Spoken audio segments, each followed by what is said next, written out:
Berkesah Hukum, salah satu media diskusi membahas seputaran hukum yang dikemas secara humanis. Berkesah Hukum, obrolan santai tapi berisi dan insya Allah membuat masyarakat akan lebih cerdas dalam menyikapi sesuatu.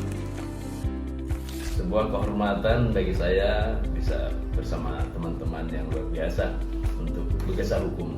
Kita akan mengupas persoalan-persoalan yang aktual pada akhir-akhir ini, yaitu SPMB 2025. Kami akan bincang sore bertema berkesah hukum dengan tema seputar SPMB. Apa itu SPMB? Permasalahannya apa? Nantikan.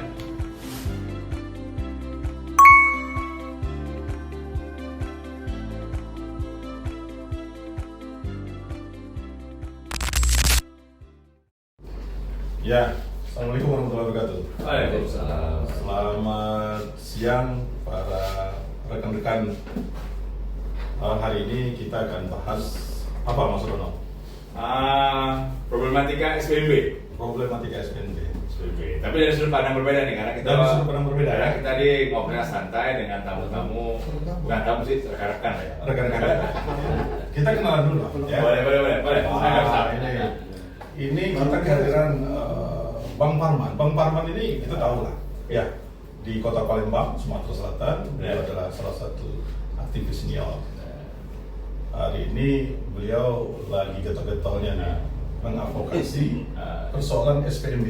Dan itu jadi pertanyaan loh. Jadi pertanyaan. Ya, biasanya Why? ngomongin apa ya, kasus-kasus. Ini fokus aja SPMB. Fokus SPMB. Ada apa ini? Makanya kita bincangkan nanti. Iya. Tapi Ustaz, kalau ini kan enak nih Bang Parman aktivis ya. Yang satu ini ngapain? Nah, Muncul nih, ini, yang satu ini. ini ada pertanyaan. Ini Bapak ini adalah beliau sebenarnya dikenal sebagai tokoh budaya Ya. di Kota Palembang ini. Beliau banyak menelurkan ide-ide dan rumah beliau ini selalu menjadi tempat diskusi. Oke. Ya, Termasuk kita ini di kopinya. Termasuk kita. Ya, Nah, ini Andreas Tewong. Tewong. Tewong nggak tahu kalau Tewong. Kalau Teguh tahu. Teguh. Ini apa kira-kira Mas Teguh? Dari sudut apa nih? Ini aku hanya melihat dari sudut pola marketing pasar, pola peluang, pola oknum. Oh, tapi jangan terlalu dalam dulu. Ini baru ya. Ini baru uangnya apa nih? Oh, ini apa? Karena begitu kita bicara tentang ini, otak itu weekend merancang, googling, apa sih masalah sebenarnya? Oke. Dari aspek komentar-komentar siapa, kan cari aspeknya apa masalah. Oke. Tapi jangan terlalu serius dulu, Mas. Ini kan kita baru Nah ini nanti kita baru mulai. Saya baru memperkenalkan. Jadi, aku kan lebih pengen tutup langsung ya masalahnya. Apalagi sih ada Saya kan dulu. Kalau panjang saya belum kenal dengan ini. Saya belum jatuh perkenalkan. protes durasi. Lanjut. Oke, ini yang di sebelah kiri saya ini Mas Rono. Beliau ini seorang aktivis bidang pendidikan. Bisa juga dia pengamat pendidikan juga. Dan praktisi juga. Orang media juga. Dan orang media juga. Ya. Artinya memang berkecimpung di hal-hal yang terjadi di masyarakat, khususnya di bidang pendidikan. Yang lagi tren sekarang. Lagi tren. Inilah Mas Ya. Surono. Tapi kalau kita kenal diri jangan terlalu berlebihan lah. Nanti kita obrolan kita jadi banyak orang terlalu tinggi. Orang mendengar kita aja ya. Tapi kalau mau ngomong langsung, enak ke Bang Parman deh. Karena Bang Parman kan merasa kalau saat ini penting kalau setiap ngobrol dengan Bang Parman. Sampai demo berkali-kali nih. Gitu ya. Iya, Bang, coba Bang, langsung Bang. Kalau berapa penting sih problematika SPMB ini saat ini harus soroti? Kalau melihat realita di lapangan ini memang sudah sangat mendesak ya. Harus ada perubahan-perubahan yang signifikan terkait dengan kebijakan kita dalam bagaimana kita membangun dunia pendidikan di Sumatera Selatan. Kasus dari SPMB 2025 ini menjadi pelajaran yang sangat berharga bagi semua pihak, seluruh stakeholder, pemangku kebijakan, kemudian partisipasi masyarakat, pelaksana kegiatan pendidikan di lapangan. Jadi ini harus ada satu formulasi baru nanti ini menjadi pelajaran di tahun 2026 tidak boleh lagi terjadi hal-hal yang seperti di tahun 2025 ini. Oke, tapi sebelum lanjut, kita ini luput loh, Mas Teguh. Sibuk memperkenalkan diri tapi belum dikenalkan. Ya, Jadi izinkan saya ngambil, saya izin ngambil alih nih. Sekaligus saya mau komunikasi dengan beliau. Ada biasa kami kan kalau moderator sering aja. Nah ini kawan-kawan bekerja hukum, itu tidak akan terjadi 70% ruangan ini tanpa beliau. Karena ide pertama dari beliau dan niatan beliau juga bagus. Termasuk nanti kasih clue dong. Nah, saya kenalkan ini Ustadz Idhasil Tanjung, SEMM, MH. Aduh banyak gelarnya ini. Banyak ya. Ini untuk apa sih bikin ini? Terus di depan itu ada spanduk posko pengaduan dan SPMB lagi yang disoroti ini. Oh ya. Apa nih Ustadz? Baru nyambung nih. Ya, oke. Jadi gini, kita melihat, mengamati dan juga dari bincang dengan teman-teman aktivis, dengan teman-teman praktisi hukum, ini sepertinya ada problem nih. Ada problem di penerimaan murid baru yang SPMB itu tahun 2025 ini. Tapi kita lihat ke belakang, itu juga sering terjadi. Seolah-olah ini semacam agenda tahunan. Ya, pembiaran. Apakah ini sebuah pembiaran atau memang ini menjadi sebuah bancakan atau sebuah proyek? Kita kan orang-orang yang selama ini aktif di bidang hukum, tentu agak merasa janggal. Kenapa? Karena ini kan sudah diatur di aturan hukumnya jelas. Ada regulasi. Ada regulasinya jelas. Kok masih bisa terjadi? Nah, inilah yang menggugah kami. Kita, terutama itu teman-teman di praktisi hukum, dan kita juga ada di Bumbaja yang membuat ada rumah hukum keadilan maupun keadilan Baja Sriwijaya. Kita buat posko pengaduan. Kalau ada nih orang tua wali, murid-murid yang merasa hak konstitusinya itu ada yang mengakali dan juga yang mencurangi. Nah, bisa kita tampung di sini. Makanya kita juga ingin gali, kenapa kita undang? Kita berbincang bersama, bergesah hukum dengan Bang Parman karena beliau sangat aktif. Dan namanya bergesang ini, ya yang ada di sini silakan kalau mau ngomong, kalau mau motong ataupun mau ngobrol, nggak ada moderator saat ini. Ya. Seperti contoh nih, saya ngobrol dengan beberapa kepala sekolah nih, Pak Parman, Mas Teguh dan Ustadz nih. Kalau menurut mereka, sistem tahun ini lebih bagus loh daripada tahun yang lalu. Nah, ini aku bisa kata gini. Nah, kenapa tuh? Permen Diktas 2025 tentang ini, menjadi bagus. Kenapa bagus? Kita lihat ke nilai tujuan di bawah sistem, ingin menemukan bibit unggul. Satu, memeratakan pembagian orang-orang unggul pada sekolah merata. Jadi enggak anak-anak unggul itu kemudian sekolah. Kemudian memudahkan mereka mengakses sekolahan. Tadi kayak ada domisili, ada unsur-unsur banyak. Masalahnya sosialisasi memberikan pengertian ini itu datangi kan kayak orang mau BAB dari lubang, buru-buru semua. Seharusnya dengan kejadian ini mungkin dalam 6 bulan, 7 bulan orang itu sudah mulai berpikir mau kemana, anak mau kemana, dia mulai mendampingi. Yang terjadi kan di bulan-bulan awal begitu ada itu mulai panik semua orang. Jadi kayaknya kita harus potong dulu Mas Teguh. Jangan aku masih langsung ke Ya, nah ini pandangan kami loh di Bang Parman. Ini pandangan kita, pandangan teman-teman yang melihat, ya pantauannya barangkali di media, laporan langsung ke beliau. Nah, ini Bang Parman sendiri yang di lapangan, yang berhubungan langsung dengan orang tua siswa, teman-teman aktivis, dengan pemangku kebijakan. Sebenarnya apakah Permendiknas ya? Diknasmen itu nomor 3 dengan SK Gubernur tahun 186 itu, apakah ada korelasi atau ada kesenjangan atau bagaimana? Sehingga terjadi ada bias di Oke. lapangan. Oke. Jadi kita coba telaah dulu akar permasalahan. Akar permasalahan. Asik ya, asik. Akar Asik. permasalahan itu adalah kekurangan sarana pendidikan untuk menampung kebutuhan anak-anak siswa belajar melanjutkan pendidikan di tingkat SMA atau SMKS. Sekolah maksudnya. Sekolah. Sekolah. Jadi bangunan fisik itu memang sudah tidak memadai lagi, terutama di Palembang ya. Kita coba Terutama fokus di Palembang. Palembang karena yang bergolak di Kita lokalisir ya. Kalau di Lokalisir. kabupaten relatif tidak ada gejolak ya. Di Palembang, mengapa ini terjadi di Palembang? Karena Palembang ini ibarat madu ini menjadi serangan dari lebah-lebah dari semua penjuru. Dari kabupaten mereka ingin melanjutkan tingkat SLTA, mereka ke Palembang. Begitu juga yang dari pesantren-pesantren itu ya, dari perguruan-perguruan ataupun sekolah-sekolah yang berbasis agama. Saya potong Ya. sedikit. Apakah yang ke Palembang ini semua SMA negeri yang ada di Palembang atau khusus beberapa SMA yang dianggap unggul, yang dianggap terkenal? Ya. Jadi ada dua ini ya, ada dua klaster. Udah main klaster. Klaster pertama itu adalah prioritas. Oke. Prioritas minat mereka pasti ke sekolah unggulan. Ya, walaupun secara formal Tidak ada lagi. Tidak ada lagi. Tapi fakta di lapangan itu masih ada. Masih ada. Stigma itu masih melekat. Masih melekat ya.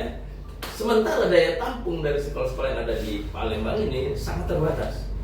Dari kalkulasi kita, hanya 25% atau 30% calon siswa SMA, SMK ini yang bisa tertampung di sekolah-sekolah yang dituju. Nah kemudian juga fenomena yang ada, ya, selain sekolah unggulan ada juga sekolah reguler. Saya masih pakai istilah unggulan dan reguler karena faktanya di lapangan seperti itu ya. Sekolah reguler ada beberapa sekolah justru kekurangan minat. Jadi Malah reguler. masih ada kuotanya yang berlebih, tidak diisi oleh calon-calon siswa yang mendaftar. Semua menyerbu ke SMA, SMK Yang dianggap unggulan dari favorit. Nah, salah satu sekolah, saya tidak sebut sekolah mana. Jangan-jangan. Ya, etika. Sekolah A ya, sekolah A. Salah satu sekolah, dia termasuk sekolah unggulan. Oke. Daya tampung ini sesuai dengan ketentuan dari Dinas Pendidikan itu hanya 36 orang ya, Oke. per rombel. Per satu rombel. Kemudian jumlah rombel itu maksimal 12. Benar. Ya, maksimal 12 rombel. Dari yang mendaftar ini ya, daya tampung itu hanya 360 lah kalau kita rata-rata 10 rombel ya, Oke. 360. Sementara yang daftar di sekolah itu 800. Woi, 800. 800. Buset, itu banyak sekolah mana itu? Itu fakta ya. Sehingga bisa kita bayangkan berapa banyak anak-anak yang bakal menjadi pengangguran sekolah gitu ya. Kenapa? Karena 800 yang daftar, kemudian yang diterima hanya 360. Nah, apakah ada alternatif? Masih Tidak bisa ada. dispesifik lagi Nah. yang 360 itu. Kenapa? Masih bisa dispesifik lagi enggak? Uh-uh. 360 tuh. Ya, bisa. Ini apa? Kalau saya katakan ini istilah saya adalah SMA undercover. Oh. SPMB undercover. Oke. Kenapa? Oke. Ya, kita sudah melakukan investigasi, kita sudah melakukan analisa, bahkan sudah melakukan wawancara. Ya. Dari 360. Ini kita bicara by data. Ya, by data. Oke. 360 itu yang bakal diterima, bakal ditampung. Itu 150 itu sudah tidak bisa diganggu gugat. 150 tidak bisa Tidak diganggu. bisa diganggu gugat. Udah di lock in ya. Ya. Mengapa tidak bisa diganggu gugat? Artinya yang SK Gubernur, Permendiknas Mas tadi Iya. yang mengatakan bahwa zona domisili, Afirmasi. afirmasi, Iya. terus Mutasi. tadi prestasi, Prestasi. dan mutasi, Mutasi. ini tidak berlaku di 150 ini. Tidak berlaku. Oke. Ini kalau dalam bahasa Saya nggak mau, saya nggak mau tutup-tutupan deh. Saya pakai bahasa yang vulgar, tapi Iya. apa adanya. Oke. Titipan. Iya. oh ini titipan. Betul. Ah, sudah deh. Nah, ayo. 150 itu titipan dari berbagai sumber. Dan Bang Parman punya datanya. Punya data. Oke. Ya, itu. Kita punya data. Sehingga apa? Ini menjadi dilema bagi kepala sekolah. Artinya ada pelanggaran hukum dong. Ya. ada pelanggaran undang-undang. Pertanyaan. Jangan ke situ dulu dong. Nah, kalau seperti Iya. itu, ya coba dari Dari aspek budaya bagaimana? kita ingin lihat ini dari aspek budaya ini. Bukan, ini jadi unik ya. Tujuan ingin mendapatkan sesuatu yang baru, malah menciptakan peluang baru. Ada peluang baru bermain. Bagi yang punya kerjaan itu permainan ruang semua. Permainan ruang semua. Oke. Aku minta jatah ke Pak Ustadz ke sekolah. Tak, jadi kena aku sih kok. Tapi ini ya, Ini hanya perumpamaan ya. Perumpamaan hanya dialog. Tidak menyebut nama orang Enggak, ya. ya. Hanya dialog sebagai Nanti baru tumbuh baru Iya. sudah disomasi orang nanti kan. hanya dialog. Kemudian ada obrolan. Bisa mas, gampang. Cuman kawan-kawan butuh juga mas. Berapa nih mas? Masih sebenarnya berapa nih? Sekian. Nah, ada kebutuhan-kebutuhan segitu. Kemudian juga kalau saya menyikap ada yang 150 dari kunci di jatah, siapa yang main? Siapa yang main? Itu pertanyaannya. Siapa yang main? Bang Parman. Oke deh, ini Sini, Pak. Abang ini ibarat kita bisa merasakan, tapi kita tidak bisa meraba. Merasakan. Tapi tidak Ini bisa kayak goib. meraba. Iya. Ada baru tapi kita pegang. Goib, tapi nyata. Nyata. Tapi nyata. Saya kira kita akan telanjang bulat kalau ini kita kupas habis. Oke. Ya, jadi ada hal-hal yang memang ya dalam tanda petik itu memang tidak bisa kita buka secara vulgar karena nanti akan muncul sebuah kondisi di mana reaksinya akan menjadi luar biasa Ya, berantai kemana-mana, menyentuh kemana-mana. Oke. Ya. Jadi yang penting kita sudah tahu, seperti itu rupanya. Dengan sistem apapun ini tradisi ini tidak bisa. Artinya apa kan gini? Artinya kan kita kan harus punya goodwill terhadap persoalan ini. Ini kan kita akan mencetak generasi bangsa yang nantinya anak-anak didik ini nanti yang akan mengambil alih tongkat estafet kepemimpinan. Harapan kita ini ada kepedulian tokoh-tokoh yang ada di Sumatera Selatan, di Kota Palembang. Kalau cara-cara seperti ini kita jadikan sebuah budaya yang dikatakan oleh Mas Teguh tadi, peluang tadi, tentunya akan merusak tatanan yang sudah ada, yang sudah terbentuk, sehingga menjadi umum dan menjadi kebiasaan. Padahal di aturan sendiri, secara yuridis ini jelas-jelas ada yang salah. Ya, tapi saya setuju nih dengan ungkapan Bang Parman tadi. Bukannya kita bergesah ini keinginan kita menimbulkan persoalan dan permasalahan baru lagi, tapi dengan bergesah ini ada tidak solusi-solusi yang kita berikan ke pemangku kebijakan. Ini udah konkret nih. Makanya kita ceritakan tadi, kita tadi bicarakan tadi Mas Rono, artinya apa yang disampaikan oleh Bang Parman di lapangan tadi, bahwa kondisi seperti ini. Nah makanya kita ingin membuka tadi, tokoh-tokoh para pejabat yang ada di Sumatera Selatan yang masih memiliki nurani negarawan ya, kenegarawan. Kenapa Sumatera Selatan ini berdiri? Kan seperti itu. Artinya kan tentu ada nilai-nilai yang harus kita jaga. Termasuk kita juga ingin menumbuhkan keberanian di masyarakat ketika menemukan persoalan, ya ayo diadukan atau dilaporkan. Dan kita kebetulan ada rumah hukum dan kita lagi buka posko pengadilan. Silakan datang. Gimana alamannya Mas? Iya, kembali kepada edukasi ya. Kita bicara ideal setinggi langit pun, kalau morality nggak nyampe, capek. Ya kan? Kita saya yakin dengan surat kebijakan menteri ini, kita ingin Indonesia menjadi lebih baik. Saya yakin dengan memilih bibit yang baik, umpamanya kita ingin lebih baik kan berarti kan harus menanamkan bibit yang baik dari anak. Cikal bakal itu berdiri dari anak-anak untuk melahirkan generasi kita lebih baik. Jangan kita ikut juga mengotori bibit yang baik tadi. Aspek kepentingan, aspek gengsi, mungkin juga aspek karena punya power. Kata kutip ini oknum ya, saya tidak menyebut orang. Oh saya ini anggota ini loh, jadi pak sekolah. orang gini. Kesian. Dia ini orang unggul, tapi menanamkan benihnya jadi nggak unggul. Karena maksakan anaknya masuk, kan? Pasti akan ada gen, akan ada yang tertanam di situ, yang akan tumbuh dan anak itu ke depan. Dulu zaman aku sekolah kok gini masuk. Begitu dia pada waktunya dia menjadi pemimpin, dia pun akan mengulangi. Mas, coba Mas, Gimana? kita ingin dari sisi Mas Surono nih, yang selama ini sebagai orang jurnalis, orang yang memang memperhatikan dunia pendidikan, atau kan memang bagian dari sistem itu, Mas Surono. Saya tahu. Kita ingin ulik juga nih, karena cerita beliau kan selalu berhubungan langsung dengan kita. Saya sama seperti Bang Parman. Kalau dibagi apakah termasuk dalam sistem, ya pasti masuk dalam sistem. Karena kami berkomunikasi, saya ya teman, berkomunikasi dengan orang-orang yang bergerak di dunia pendidikan. Jadi ada dalam sistem itu.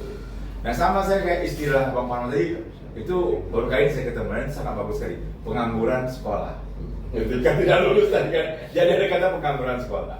Tapi di satu sisi yang menyebabkan mereka tidak diterima juga, terlepas ada titipan. Ingat, seleksi itu tetap menempatkan namanya kualitas dari peserta didik yang ikut tes ataupun syarat-syarat yang harus dipenuhi.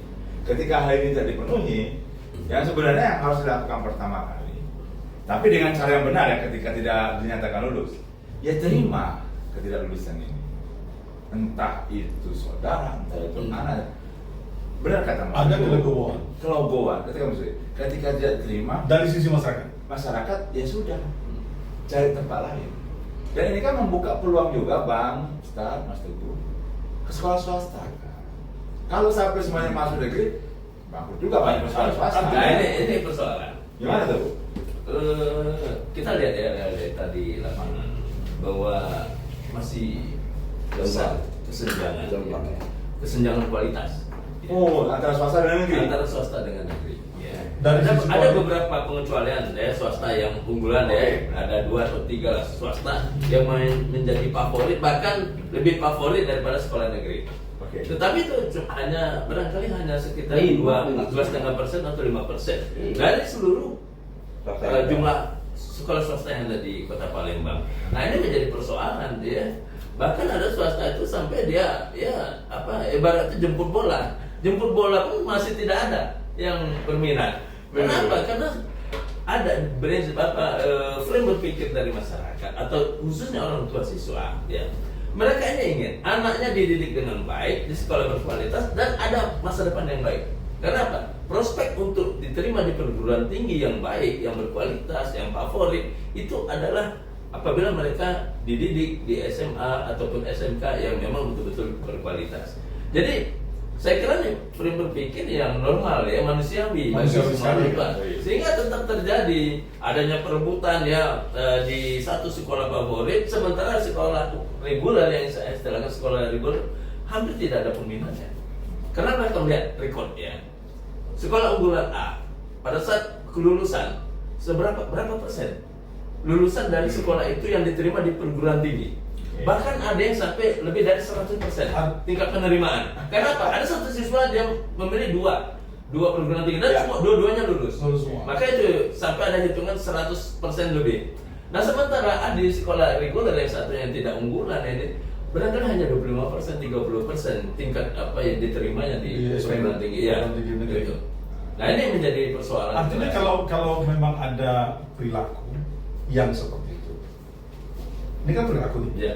bahwa setiap orang tentu ingin menempatkan anaknya di tempat yang terbaik, itu pasti. Apalagi kalau sekarang ini ada beberapa sekolahan yang dianggap baik swasta maupun yang negeri yang dianggap unggul, sehingga semua orang kaya, anak-anak pejabat berbondong-bondong untuk masuk di sana. Ya. Terus bagaimana pertanyaannya dengan orang-orang miskin? Ya kan, orang-orang miskin yang tidak punya akses ke sana. Ya. Bagaimana itu? Oke, kesempatan nggak ya? Kesempatannya bagaimana? Ya. Artinya kalau di aturan kita sudah lihat, Ya. ada yang namanya zona domisili, Afirmasi. ada yang namanya afirmasi, ada yang namanya Tapi prestasi. sebenarnya sudah terjawab dong. Tetapi kan pada perilaku yang dikatakan oleh Ya. Bang Parman tadi ini Ya. bicara tentang perilaku. Ya. Dia tidak mau tahu ketika anaknya tidak lulus, kenapa tidak lulus? Ini yang terjadi kan, sehingga terjadi protes-protes, terjadi itu yang namanya kisruh Ya. pada akhirnya. Ada konflik oknum ya. Oke. Nah, Tapi kalau untuk anak tidak mampu dalam sistem ini, jalur afirmasi itu sudah membuka peluang itu. Kalaupun dia tidak mampu atau anak-anak lain tidak akan bisa masuk ke situ karena ada persyaratan khusus untuk orang yang tidak mampu. Kalau tidak mampu, asalkan satu lagi yang tidak mampu ini harus mengukur diri juga apakah anaknya mampu dalam segi nilai. ya pasti. Kemampuan. Artinya anak yang tidak mampu kemampuan akademiknya kan gitu. Ya. Kemampuan akademiknya. Nah, yang menjadi problem itu. Nah, Ini kan soalan ini kan kalau terjadi dua hal ini. Contoh gini, sesuatu itu tidak akan terjadi permasalahan. Kalau yang ini transparan, ya kan? Yang ini juga bisa menerima kenapa? Karena transparan pihak penyelenggara. Betul ya. Nah, apakah itu sudah terjadi? Contoh sekarang ini kan di dalam pendaftaran itu secara online, ya kan? benar. Permasalahan kemarin yang dituntut oleh teman-teman itu kan persoalan itu kan, karena ada online itu karena ada Aplikasi, ya. aplikasinya bermasalah, nah, kan gitu. Nah, itu bisa tidak dipertanggungjawabkan sehingga ketika memang itu sudah sesuai dengan data, dengan apa adanya, masyarakat saya yakin akan bisa menerima. Jadi kita juga sudah mengkaji itu, teman-teman dari aktivis juga beberapa ormas sudah mengkaji. Ini sudah seperti benang kusut, susah untuk ditarik lagi ya, untuk bagaimana kita menata lagi ya, benang kusut ini. Nah sehingga apa? Akhirnya kita dalam kondisi yang apatis, kita membuat sebuah mengusulkan sebuah solusi. Formulasinya pertama kita waktu itu mengusulkan untuk tes kompetensi akademik. Ya. Jangan lagi pakai sistem aplikasi, tapi sistem manual. Kompetensi akademik. Ya, Oke. untuk bisa mengakomodir siswa-siswa, calon siswa yang belum terakomodir. Walaupun mungkin ini bukan merupakan solusi yang terbaik ataupun yang memang yang bisa menjawab semua persoalan, tapi paling tidak mengeliminir, mengurangi tingkat tingkat dari kekecewaan orang-orang tua siswa. Ya paling tidak 50% dari yang tidak tertampung ini nanti bisa terakomodir melalui jalur tes TKA ini.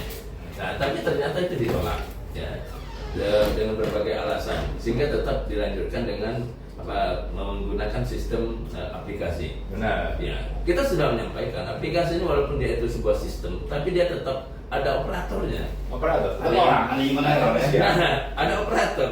Kalau sudah operator bisa menimbulkan berbagai macam persepsi. Apakah aplikatornya ini bisa bermain, main dengan siapa, kemudian titipan siapa? Apakah memang murni aplikasi itu betul-betul secara data-data yang otentik atau itu dipermainkan. Jadi ini menimbulkan persoalan-persoalan yang tidak selesai.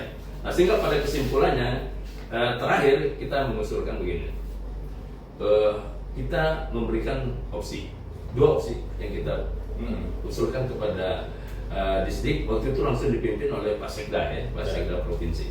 Yang pertama, setiap kelas menambah kursi. Kita ada acuan kita Permendikdasmen bahwa di situ ada dua kategori. Kategori pertama itu adalah untuk sekolah ataupun kelas dengan kategori normal, ya, kondisi normal. Itu diberikan batas maksimal satu kelas itu atau satu rombel itu 36 siswa. Kemudian ada lagi kondisi pengecualian. Itu bisa sampai 50 siswa satu kelas. Satu kelasnya. Ya. Kondisi tertentu ya? Ya, kondisi pengecualian gitu kan. Apa yang menimbulkan kondisi pengecualian? Pertama, kepadatan penduduk. Kedua, sarana pendidikan yang kurang. Dua poin ini sudah terpenuhi untuk Kota Palembang. Sarana pendidikan memang kita kurang sekolah. Ya. Kemudian jumlah penduduk padat memang kita terpadat di seluruh Sumatera Selatan, Palembang terpadat. Belum lagi yang migrasi yang datang dari daerah-daerah kabupaten yang ingin melanjutkan SMA-nya di Kota Palembang. Sebetulnya dari dua poin ini sudah terpenuhi bahwa Palembang itu sudah masuk dalam kategori kondisi pengecualian. Pengecualian. Jadi Timnas tadi. wajar kalau sampai dengan satu rombel itu sampai 50. Apa alasan dari dinas Pendidikan dan pemerintah masih Ya, menolak lah. Kita tidak mendapatkan tidak mendapatkan jawaban. tidak mendapatkan ataupun belum mendapatkan jawaban. Belum ya? Iya. Kalau sampai saat ini saya dengar itu masih digodok karena masih menunggu nota dinas. Nota dinas dari atau gimana? Distrik sudah mengajukan surat. Gubernur kan? Ke kementerian. Oh, langsung ke kementerian? Kementerian dan belum ada jawaban. Kemudian teman-teman aktivis ini kejar ke sana, ke Jakarta. Demo, kemudian ada kesempatan langsung audiensi dialog. Di situ dijanjikan bahwa tim kementerian akan turun hari Jumat kemarin, turun ke Sumatera Selatan, ya, untuk ke Palembang, untuk melakukan investigasi lagi, melakukan koordinasi untuk menjawab bagaimana aspirasi dari kawan-kawan ataupun dari masyarakat, ya. Tapi sampai hari ini kita belum mendapatkan informasi apapun. Apakah itu sudah ada hasilnya? Pertemuannya di mana, dengan siapa saja. Karena kemarin kita meminta kalau memang jadi turun tim itu ke Palembang, kita minta kita ikut dilibatkan. Mari kita bicara, kita coba musyawarah dalam satu meja, ya, kita coba membuat formulasi seperti apa yang terbaik untuk menjawab. Ya. Karena yang sudah berjalan sulit untuk kita kita ulang kembali, ya. Kita hanya meminta ini untuk kebijakan terakhir ini adalah untuk tahun ini dibuat kebijakan khusus, ada diskresi untuk menambah jumlah bangku, ya, jumlah bangku untuk menjadi pola maksimal dari 36 ke 50 tadi. ke 50 atau minimal ke 40 lah. Karena kalau hitungan kita kalau ditambah 4 masing-masing kelas, jadi kalau 10 rombel sudah 40, sudah satu kelas. Paling tidak bisa mengakomodir sebagian. Artinya kalau ibarat obat itu kan obatnya obat generik aja, artinya hanya saat itu.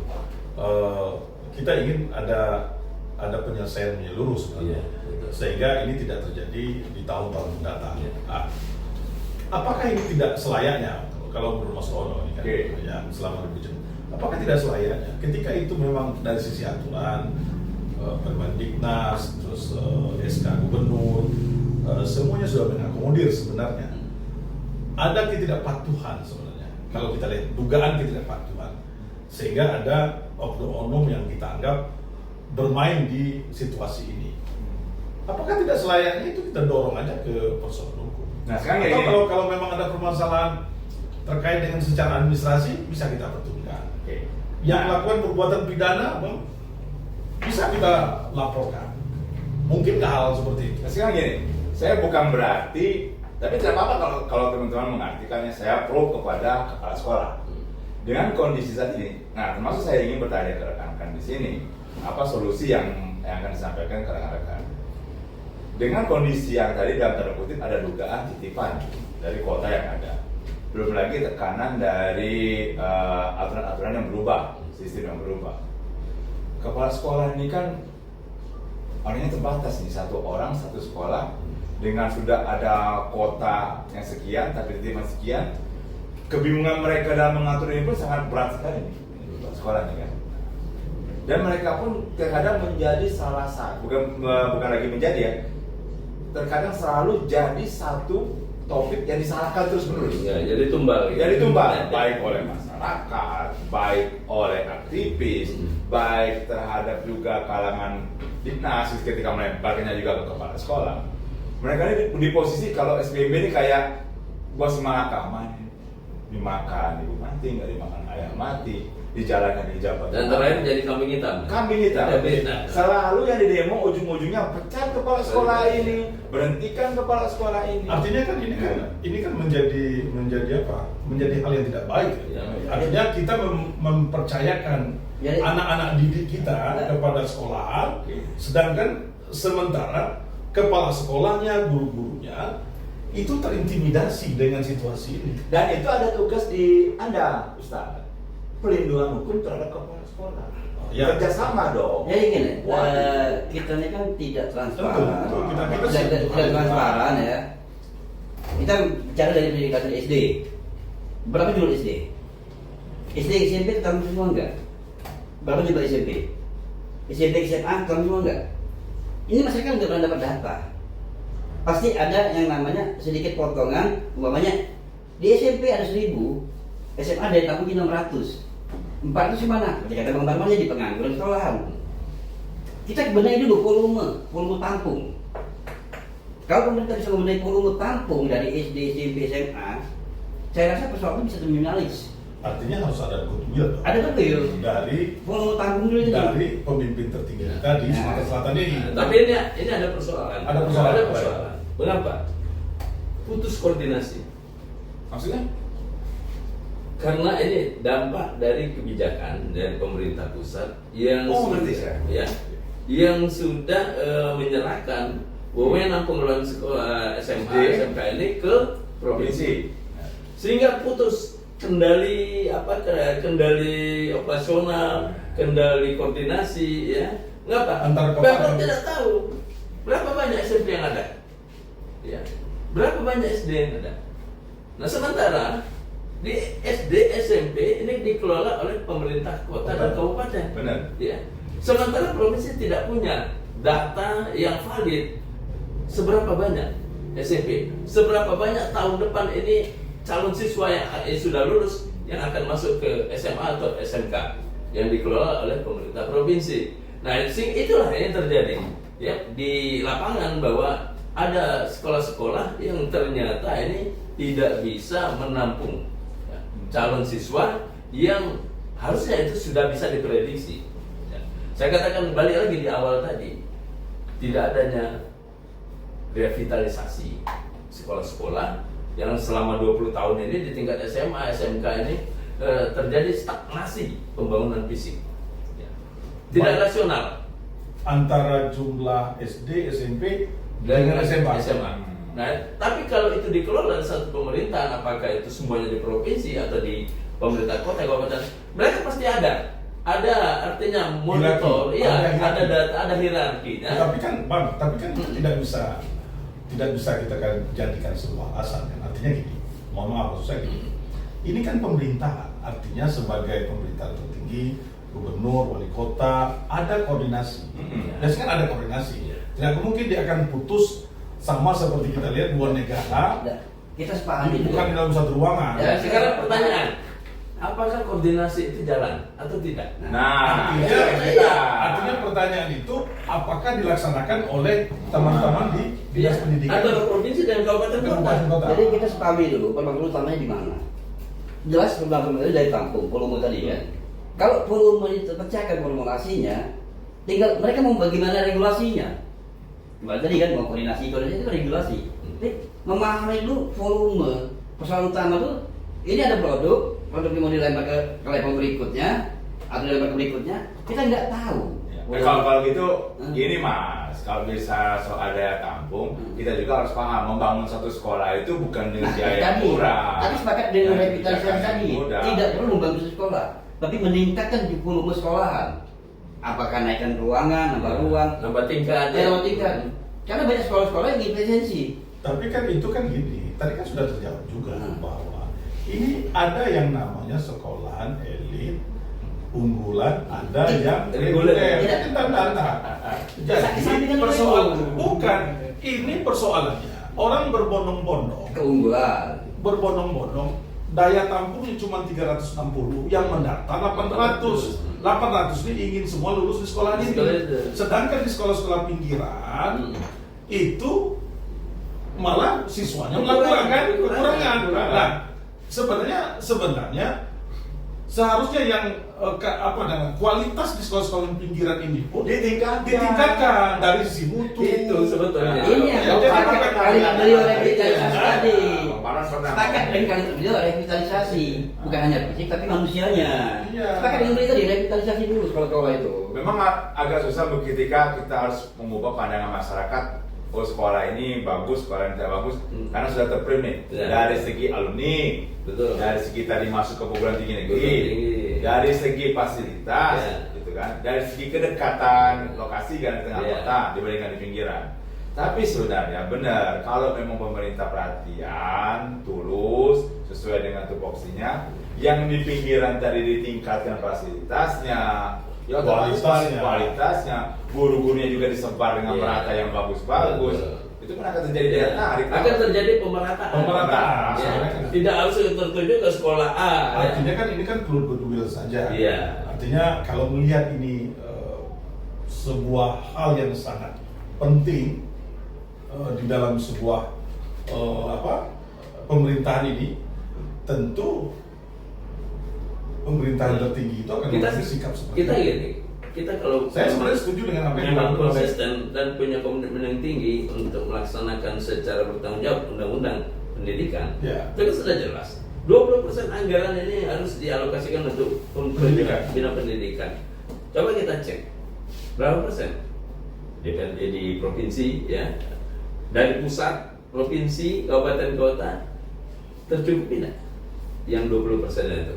Bahkan ada yang cuma 5%, paling tinggi 10%. Bagaimana kalau sudah dari konsepnya sudah pelaksanaan implementasinya sudah tidak memenuhi apa yang artinya dari amanat undang-undang pun sebenarnya negara sudah gagal. sudah gagal implementasinya. Implementasikan Iya. 20% itu. Betul. Saya mau merucut nih satu topik nih, misal kayak persoalan ini. Kan sebenarnya selain dinas pendidikan, pemerintah provinsi ataupun stakeholder kan ada beberapa pemangku kebijakan, bukan pemangku kebijakan nih, yang bergerak di bidang pendidikan yang punya andil juga nih, kayak Dewan Pendidikan. Iya. Bang Parman nggak ke Dewan Pendidikan? Waduh, terdengar pun tidak.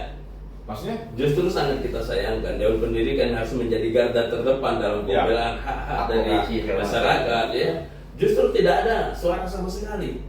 Ya, udah pernah nemu ya belum ke Dewan Pendidikan? Belum pernah ketemu, kita nggak tahu di mana ya. Harus berkomunikasi dengan siapa, di mana, gitu ya. Keadaannya, ya. Iya. Harusnya kalau memang Dewan Pendidikan punya kepekaan, mereka langsung respon. Wah, ayo panggil. Oh itu teman-teman dan aktivis sudah bereaksi. Ayo kita sebagai institusi formal yang memang diakui secara undang-undang, gitu ya. Benar. Kita coba ambil peran di sini. Di mana kita harus menjadi garda terdepan. Bukan yang kita mencari kan, Iya. ya, itu bagian dari tanggung jawab. Benar. Harusnya Berarti tamu Ya. kedua kayaknya harus Dewan Pendidikan. harus kita minta Bahkan teman-teman sudah membuat dengan rasa apatis ini sudah membuat semacam sikap, ya, bahwa Dewan Pendidikan harus direformasi. Wih, Iya. Dan harus ada restrukturisasi. Karena apa? Untuk Sumsel ya. Untuk Sumsel. Ya. Gitu. Jadi ini mungkin akan ditindaklanjuti dalam waktu singkat ini. Semoga. Akan disuarakan kepada Pak Gubernur, kepada DPR, kepada juga Dinas Pendidikan. Ayo kita reformasi Dewan Pendidikan ini, sudah saatnya. tapi kalau diizinkan juga nih untuk kita buat ruang juga dong dalam pendidikan bicara. Iya, Nanti kita betul. ajak ke Iya, sini betul. untuk ngobrol nih. Betul. Ya, Dalam nanti kita pendidikan, bahas ngomong pendidikan. juga. Iya. Jangan seakan-akan kita buat dia Sudah kita menjustifikasi. Iya, gitu iya. Dia tidak ada hak jawab kesannya kan. Ternyata dia banyak kerja loh, Kak. Betul. Ah, benar. Ada tugas-tugas yang dia kerjakan Iya. ya, Tapi tidak tidak- terekspos. Tapi mungkin di luar Tidak pendidikan terekspos. kerjanya itu. Dia kerja, tapi tidak ngurusin SPB. Oke, next session. Sampai kapan nih ngobrol dengan Anda? Iya, iya. Ini waktu sudah mulai habis ini. Iya. Oke. Kita durasi ya. Oke. Next session gini. Kita akan mencoba bincang ini berkesinambungan. Saya mendapatkan sebuah ide formulasi. Hari ini kita dengan Bang Parman yang memang orang yang prihatin di bawah. Langsung ke lapangan lapangan. ya. Mungkin kita besok undang dari dinas Ya. atau dari mana agar dia pun menceritakan permasalahan beliau. Permasalahan. Sehingga kita mengambil kesimpulan itu benar-benar seimbang Betul. dan baik data Dan kan gitu. komprehensif. Komprehensif. Iya. Tapi sebelum ditutup, saya mau ke Ustadz dulu nih Iya. untuk hal yang terakhir nih. Tadi saya masih ganjel soal kepala sekolah yang dibawa tekanan, terus dengan persoalan-persoalan banyak tekanan didatangi RSN, Obrolan minggu depan lah. wartawan, yang lain-lain nih. Kira-kira ada nggak solusi sebagai praktisi hukum nih untuk kepala sekolah nih? Saya bukan pro kepala sekolah, Ya, tapi saya dekat dengan mereka dan mereka butuh itu loh. Artinya gini, kan kita tadi sepakat mengatakan bahwa kepala sekolah tadi ini menjadi kambing hitam dengan sistem yang mohon maaf kita katakan yang penuh problem ini. Nah, tentu kita harus melindungi ini. Kenapa?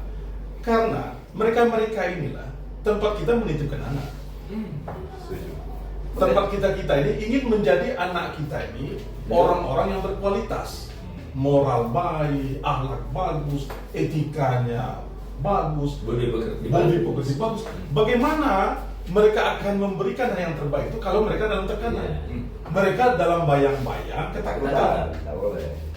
Ya kan gitu. Harus Makanya dilindungi. kita kami dari rumah hukum kita siap memberikan bantuan hukum, memfasilitasi sehingga mereka merasa mereka bukan bersalah. Tidak Tetapi sendirian. karena sistem Mereka tidak yang, sendirian. sistem yang penuh dengan problem ini yang harus kita urai Iya.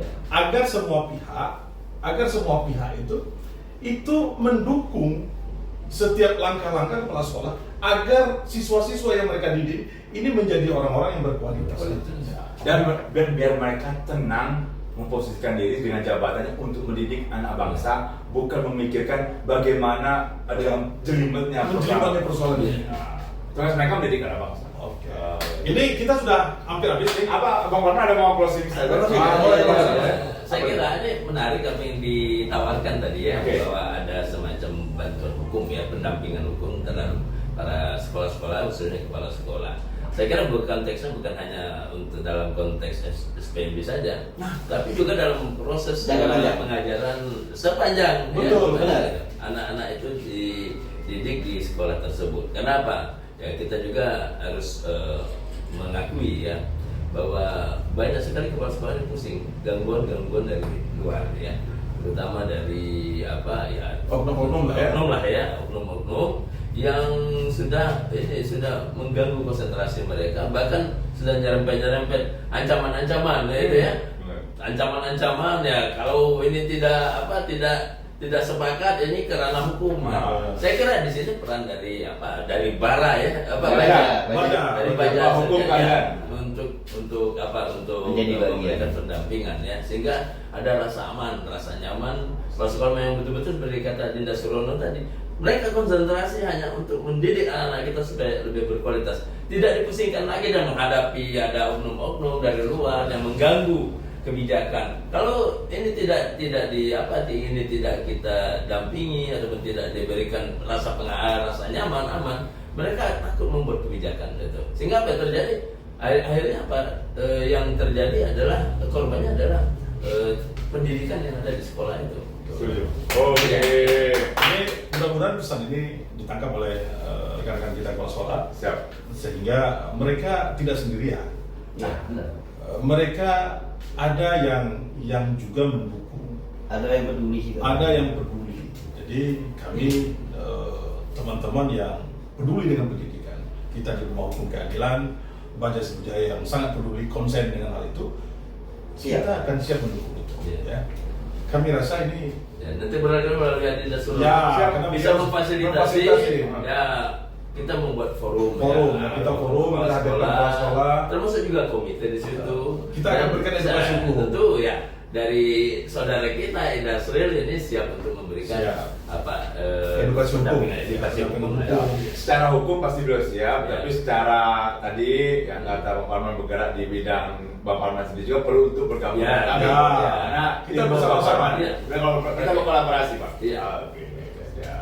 Kita Oke kan, tamu berikutnya bukannya menantang, tapi karena ada satu item tadi tentang Dewan Pendidikan, kami harapkan kawan Dewan Pendidikan untuk bisa ada di sini. Bisa. Karena jawab dong, jawab dan juga siapa tahu kami Sharing. salah dalam Ya, ya. betul. Jadi, mungkin dengan nonton ini kita ada salah ucap atau apa, Nah. mereka bisa mengklarifikasi. klarifikasi langsung ya. Sebuah pihak. Semua pihak. Jadi yang terkait dengan persoalan ini, sehingga yang benang kusut tadi bisa kita urai dan kita mendapatkan pola yang Ya. baik untuk pendidikan di Betul. Sumatera Selatan. Sebagai sumbangsi kita. Sumbangsi Ya. kita.